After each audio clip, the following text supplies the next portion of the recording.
அண்ணா நம்மள என்கரேஜ் பண்றதுக்காக பாக்குறாரா இல்ல உண்மையாவே ரசிக்கிறாரா? நான் இன்டர்வியூல கேக்குறேன், அண்ணா உண்மையிலே என்ன ஒர்க் அவுட் ஆகுதா அப்படின்னு. ஏய் தங்கம் சூப்பர்ரா சூப்பர்ரா அப்படின்னு சொல்லிட்டு அப்ப வந்து அந்த படத்தை பார்த்து சொன்னாரு, இந்த படத்தை ஏதாவது ஒன்று பண்ணணும்டா. என்னது ரொம்ப நாளைக்கு அப்புறம் நைத்த மேடைக்கு வர ஏதோ சவுண்ட் விடுது. இதை தொட்டதான் சவுண்ட் வருது. சரி, எல்லாருக்கும் வணக்கம். ரொம்ப நாளாச்சு இந்த மாதிரி ஒரு ஃபங்க்ஷனில் கலந்துக்கிட்டு. அண்ணன் கூப்பிட்டாரு, இந்த மாதிரி ஒரு ஃபங்க்ஷன் இருக்கு வா அப்படின்னு. ஓகே வந்துடுறேண்ணா அப்படின்னு. என்ன படம் எது என்னோட சொல்ல 9:45 வந்துடும் அப்படின்னு சொல்லி அந்த ஆர்டர் போடுறது தான் அண்ணனுடைய இது. கனியண்ணன் வந்தோன்னா எங்கள் அண்ணனை வந்து அண்ணன் போட்டு வச்சுருப்பேன். அடுத்து வந்து அண்ணனை தான் கனியண்ணன் அப்படின்னு போட்டு வச்சுருப்பேன். இப்படி ஒரு அண்ணன், எனக்கு கூட பிறக்காத ஒரு அண்ணன்.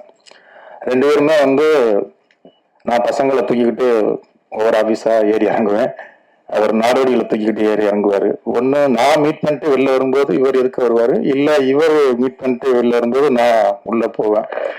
அப்படி ரெண்டு பேரும் அந்த கதையை தூக்கிட்டு சுற்றும் போது தான் எங்களுக்குள்ள தெரியும், கனியன்னு தெரியும். ஆனால் அறிமுகம் அப்படி தான் எங்களுக்குள்ள ஆஃபீஸாக பார்க்கும்போது. அப்புறம் எங்கள் டேரக்டர் சேரன் சார் ஆஃபீஸில் கொஞ்சம் அதிகமாக சந்திக்கிறதுக்கு ஒரு சந்தர்ப்பம்.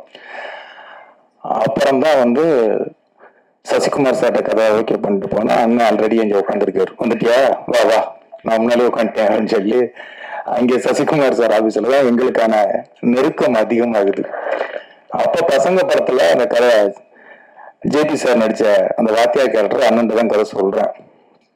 சிறப்பாக இருக்குடா, ரொம்ப நல்லா இருக்கு, வேற யாராவது வச்சு பண்ண நான் நாடகத்தில் ஷூட்டிங் போறேன் அப்படின்ட்டு போயிட்டாரு. நடிக்க முடியல அவரு. அப்ப அப்ப வந்து ஒரு வாத்தியார நான் தான் ஃபர்ஸ்ட் பார்த்தேன், ஏன்னா அப்ப வில்லனத்தான் பண்ணிட்டு இருந்தாரு அவரு. அப்புறம் வந்து படம் ஏவிஎம் ஸ்டுடியோல வந்து பசங்க படத்தை சசிகுமார் சார், அசோக்குமார் சார், கனியண்ணன், எஸ்ஆர் கதிர், நாங்கள் 4 பேர் தான் அந்த டபுள் பாசிட்டிவ் பார்க்கணும். ஒரு பயம் இருக்கும்ல, ஒரு படம் பண்ணியிருக்கோம், அதுவும் குழந்தைகளை வச்சு பண்ணியிருக்கோம். ஒரு என்னதான் நமக்கு ஒரு கான்ஃபிடன்ட் இருந்தாலும் அது எப்படி ரசிப்பாங்க அப்படிங்கிற ஒரு பயம் இருக்கும். படம் ஆரம்பிச்ச ஒரு 5 நிமிஷத்துல அண்ணன் அப்படின்னு கமெண்ட் அடிச்சு ஃபேன்ஸ் எப்படி பார்ப்பாங்க அந்த மாதிரி அடா குறா அப்படின்னு சொல்லிட்டு அந்த ஒவ்வொரு கேரக்டர் ஒன்றும் ஆகும்போது ஒரு ஃபேனை பார்க்க ஆரம்பிச்சார். அப்பா அண்ணன் காப்பாற்று. ஏன்னா சசிகுமார் சாரையும் அசோக்குமாரையும் சிரிக்க வைக்கிறது ரொம்ப கஷ்டம், அவங்க சிரிக்கவே மாட்டாங்க. பசங்க கதை கேட்டுட்டு 2 பேரும் ஒருமையா இருக்காங்க, எனக்கு பயம் வந்துருச்சு. எல்லா இடத்துலயும் சிரிச்சுப்பட்டு கதையை ரிஜெக்ட் பண்ணுவாங்க, இங்க சிரிக்காம ரிஜெக்ட் பண்ணுவாங்க. இப்போ எஸ்ஆர் கதிர்ட்ட வந்து ஐயா இங்க படம் பண்ண மாட்டாங்க, இங்க எல்லாத்துலயுமே சொன்ன போன இடம் பூரா கதையை சிரிச்சுட்டு ரிஜெக்ட் பண்ணுவாங்க, இங்க சிரிக்க வைக்கிறது பெரும்பாலா இருக்கு பண்ணேன். ஆனா சசிகுமார் சார் கதையை கேட்டு கண்டிப்பா இன்டர்வல்ல சொன்னேன், இன்டர்வல் பிரேக் பண்ணிட்டு நான் ஸ்டாண்ட் அப் சொல்லாம ஓடி போயிடுறேன் அப்படின்னு. அப்படி ஆளுங்க அவங்க 2 பேரும். இவங்களுக்கு நம்ம படம் போட்டு காமிக்க போறோம், இப்ப சிரிக்காமவே அந்த படம் இருக்கும்போது அண்ணன் உள்ள வந்து அந்த மூடையே மாத்தி விட்டாரு. டோட்டலா ஒரு படத்தை கைதட்டி ஒரு சூப்பர் ஸ்டார்ஸ் படங்களா எப்படி பார்ப்போம் அந்த மாதிரி பார்த்துக்கிட்டு இருக்காரு.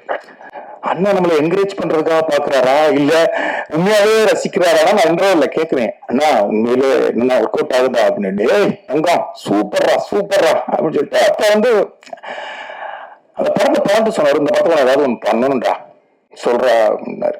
என்ன படமும் முடிச்சது என்ன பண்ணணும் அப்படின்னு சொல்லிட்டு தான் அப்புறம் அந்த அன்பு அப்பாவுடைய கேரக்டருக்கு, அண்ணா டப்பிங் நீங்க பேசுறீங்களாண்ணா அப்படின்னு. பேசுண்டா அப்படின்னு அந்த படத்தை ஃபுல்லா அப்படிதான் வந்து அண்ணனுக்கும் எனக்குமான நெருக்கம் இன்னும் அதிகமாகுது. அப்புறம் வந்து எல்லாத்துக்கும் வம்சத்துக்கும் ஆனா இந்த வில்லன் கேரக்டருக்கு டப்பிங் பேசி கொடுங்கண்ணா. அவர் வந்து ரொம்ப அப்படியே உரிமையா கூப்பிடுறதுக்கு. கோலிச்சோட படம் தூங்கும் போது அங்கே ஒதுங்கும் போது நீங்க மில்டன்ட்ட வந்து இந்த வாய்ஸ் யாரு நல்லா இருக்கும், இது கனியன் வச்சுக்கோங்க, கனியனை கூப்பிடுங்க. நான் தான் போன் அடிப்பேன், கனியனா அந்த படத்துக்கு வந்து டப்பிங் பேசி கொடுத்துருங்க வந்துடுவாரு. பசங்க நைட் ஷூட்டிங், அவர் 6:30 மணிக்கு ஷூட்டிங், காலையில ஒரு 10 மணிக்கு போன் அடிக்கிறேன். அந்த கேரக்டர் கனியனா நடிச்சா நல்லா இருக்கும்ல அப்படின்னு திடீர்னு தோணுது. காலையில ஒரு 9-10 மணிக்கு அடிக்கிறேன், எங்கன்னா இருக்கீங்க அப்படின்னு. சொல்லு அப்படிங்கிறாரு. இந்த மாதிரி பசங்களை ஒரே ஒரு சீன் நான் நடிச்சு தர முடியுமா அப்படின்னு. எத்தனை மணிக்கு எங்கே வேணும் அப்படின்றாரு. அவ்வளவுதான், ஒரு யாரும் அடிப்பாரு, என்ன ஏதுன்னு கும்பிட்டாரு. அப்புறம் டப்பில தான் சந்திப்போம். அப்புறம் அந்த கொலஞ்சின்னு அந்த நவீன் என்னுடைய அசிஸ்டன்ட் ஒரு படம் பண்றான், அதான் வந்து அண்ணா கனியன்ட்ட சொல்ல முடியுமா அப்படிங்கிறான். அந்த அசிஸ்டன்ஸ் படம் பண்றாங்க, அதுக்கு நீங்க வந்து நடிச்சு கொடுக்கணும். பண்ணிடுவான் என்ன அதை சொல்லி அவ்வளவுதான். அது கதை கேட்கிறாரு, சம்பளம் என்ன ஏது என்ன எதுவுமே எடுக்கல. ஓகே நடிச்சு குடிச்சிட்டாரு. அப்புறம் பார்த்தா அவங்க சம்பளமா ஒண்ணுமே பேசவே இல்லை, இது பண்ணவே இல்லை. அண்ணன் ராஜ்முட் மாதிரி இருக்கிறதுல நிறைய வாங்கி இல்லாதத்துல ராஜ்முட் பண்றது மாதிரி இவர் கம்பெனி பெருசா இருக்கிறதுல நிறைய வாங்கிக்குவாரு, இல்ல எங்கள்கிட்ட சும்மா பண்ணி கொடுத்துருவாரு.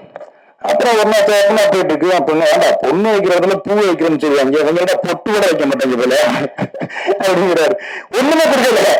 அதுக்கு ஓகே ஓகேப்போ என் தம்பி சொன்னா பண்ணி கொடுத்துட்டேன் அப்படின்னு சொல்லிட்டு பண்ணி கொடுத்து முடிச்சுட்டு வந்துட்டாரு. அந்த மாதிரி நிறைய டைரக்டர்களுக்கு வந்து சின்ன படங்கள் சின்ன இதுன்னா அறிமுக இயக்குநர்கள் அப்படின்னா அண்ணன் போய் இப்ப முடிச்சு கொடுத்து வந்துருவாரு. அதை கால்குலேட் பண்ணி பெரிய கம்பெனில சேர்த்து வாங்கிக்க வச்சுக்கோங்க. அதை வாங்கி இங்க ஃப்ரீயா பண்ணி கொடுக்குறது அது அண்ணனுடைய ஒரு மனசு வந்து பெரிய இது. அந்த மாதிரி இப்ப உண்மையிலே 10 நாளைக்கு முன்னால திடீர்னு போன் அடிச்சாரு, இங்க இருக்கேன் அப்படின்னு, அன்னைக்கு மாதிரி இருக்கேன் மீட் பண்ணுவோம் அப்படின்னாரு. நான் இல்லைண்ணே இப்ப வெளில இருக்கேன் அப்படின்னாரு. சேர்ந்து போனா பேசிக்கிட்டு இருக்கான். 3 கதை சொல்லிட்டாரு. உட்காந்து கதையை சொல்லிக்கிட்டே இருக்காரு. நான் மீட் பண்ணா கதை தான் பேசுவோம். ஒண்ணு நான் சொல்லுவேன், இவ்வளவு சொல்லுவார். டக்கு டக்கு டக்கு டக்குன்னு பிரகாஷுக்கு ஒரு கதை சொல்றாரு, அவருக்கு ஒரு கதை, இங்க ஒரு கதை, அப்படி கதை சொல்லி முடிச்சிட்டாரு. அப்ப நான் ஒரு மாதிரி இருக்கேன், நான் ஒரு மாதிரி இருக்கேன் அப்படின்னாரு. இல்லைண்ணா பண பிரச்சனைனா ஒரு 10 லட்சம் ரூபாய் எழுதுகிறேன், நான் வச்சு கொடுத்து விடுறேன், வீட்டுக்கு கொடுத்து விட்டாரு. எனக்கு கஷ்டம் பணம் ஒரு 2-3 பேர்டா சூரிய இந்த மாதிரி ஒரு 2-3 நண்பர்கள் இருக்காங்க, அந்த மாதிரி மாத்தி மாத்தி வாங்கிக்குவோம். டக்குன்னு அவரை வந்து அப்படி ஒரு கூட பிறக்காத ஒரு அண்ணன் தான் கல்யாணம். அவருடைய ஃபங்க்ஷன்ல தம்பிராமன் அவர் அண்ணன் 10 போட்டு அந்த இடத்துல சினிமாவில் இருந்துகிட்டு அந்த இடத்துல வச்சுக்கிறது சந்தோஷம் தான். நாங்களும் அப்பப்போ வாங்கிக்குவோம், கொடுத்துக்குவோம். அந்த சரி இல்ல நிறைய இருக்கு. அவர்கிட்ட ராமாபுரம் இருக்காருல்ல, அதனால நிறைய இருக்கு அவர்கிட்ட. இருக்கிறடா ராமபுரம்ல, அதனால நிறைய வரும். அந்த மாதிரி அண்ணன் வந்து நான் தான் அழகா நிறைய இது பண்ணிருக்கேன். அந்த அண்ணன் வந்து இன்னைக்கு வா அப்படிங்கும்போது, அதுவும் பாலான வர்றா நீனும் பாலானம் பண்டாராதுங்கடா அப்படின்னாரு. ரொம்ப சந்தோஷமா இருந்தது. உண்மையிலே டீசர் பார்க்கும்போது நான் எல்லாருமே உட்காந்துக்கிட்டு இருக்கும்போது உள்ள ஒருத்தர் வர்றாரு, மை நேம் இஸ் தன்ராஜ் அப்படின்ட்டு வந்தாரு டைரக்டர். எல்லாருக்குமே போய் my name is Dhanraj, my name is Dhanraj அப்படின்னு சொல்லிட்டு நான் சூரிட்ட சொன்னேன். எனக்கு உள்ள டக்குன்னு சூரி தம்பி வந்தாப்லயே உள்ள அப்படிங்கிற அப்படிங்கும்போது அவர்தான் டைரக்டர் அப்படிங்கிறாரு. பாடி லாங்குவேஜ் நல்லா இருக்கு சூரிய, இந்த படத்துல ஏதாவது இந்த கேரக்டருக்கு ஒரு படம் வச்சுக்கோமா அப்படின்னு சொல்லி நான் பேசிட்டு இருக்கோம். உண்மையிலே பேர் இங்க உங்களுக்கு ஒரு சந்தோஷ் சுப்ரமணியம் ஒரு படம் வந்தது, இதே மாதிரியான ஒரு நல்ல ஒரு ஃபீல் குட் ஃபிலிம். அதே மாதிரி இந்த படமும் இருக்கும் அப்படின்னு டீசரை பார்க்கும்போதே தோணுது. கண்டிப்பா கனியண்ணன் இந்த படத்தை இன்னும் வேற ஒரு லெவலுக்கு கொண்டு போவாரு. அந்த டீம் எல்லாருக்கும், ஹீரோயின்ல இருந்து டைரக்டர், ப்ரொடியூசர் எல்லாருக்கும் வாழ்த்துக்கள். நன்றி, தேங்க்யூ.